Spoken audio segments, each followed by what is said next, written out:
ಕೆಲವೊಬ್ರು ಹೇಳ್ತಾರೆ bike just A machine. So ಅದ್ರ ಜೊತೆಗೆ ಯಾಕೆ ಅಷ್ಟೊಂದು ಅಟ್ಯಾಚ್ಮೆಂಟ್ ಹಿಡ್ಕೋಬೇಕು ಅಂತ.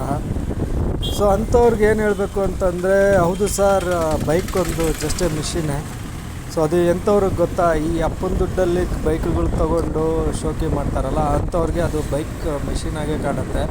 ಸೊ ಆದರೆ ನಮ್ಮಂಥ ಮಿಡ್ಲ್ ಕ್ಲಾಸ್ ಹುಡುಗರಿಗೆ 4-5 ವರ್ಷ ಬೈಕ್ಗಳ ಬಗ್ಗೆ ಕನಸು ಕಟ್ಕೊಂಡು ಮತ್ತು ಅಲ್ಲಿ ಇಲ್ಲಿ ಸಾಲ ಮಾಡಿ ಹೆಂಗೋ ಡೌನ್ ಪೇಮೆಂಟ್ ಮಾಡಿ ಬೈಕ್ ತಗೊಂಡು, ಸೊ ಅದೇ ಬೈಕಲ್ಲಿ ಕೆಲಸ ಮಾಡ್ತಾ ಈ ಕಡೆ EMIನ ಪೇ ಮಾಡಿಕೊಂಡು ಈ ಕಡೆ ಮನೆಯೂ ನೋಡಿಕೊಂಡು ಟೈಮ್ ಸಿಕ್ಕಿದಾಗ ರೈಡ್ ಮಾಡಿ ನಮ್ಮ ಪ್ಯಾಷನ್ನ ಕಂಪ್ಲೀಟ್ ಮಾಡ್ಕೊಳ್ಳೋ ಅಂಥ ಹುಡುಗರಿಗೆ ಸೊ ಅದು ಬೈಕ್ ಮೆಷಿನ್ ಜಸ್ಟ್ ಮೆಷಿನ್ ಅಂತ ಅನಿಸಲ್ಲ, ಇದು ಪಾರ್ಟ್ ಆಫ್ ಮೈ ಲೈಫ್ ಅಂತ ಅನಿಸುತ್ತೆ. ಸೊ ಏನಂತೀರಾ ಫ್ರೆಂಡ್ಸ್?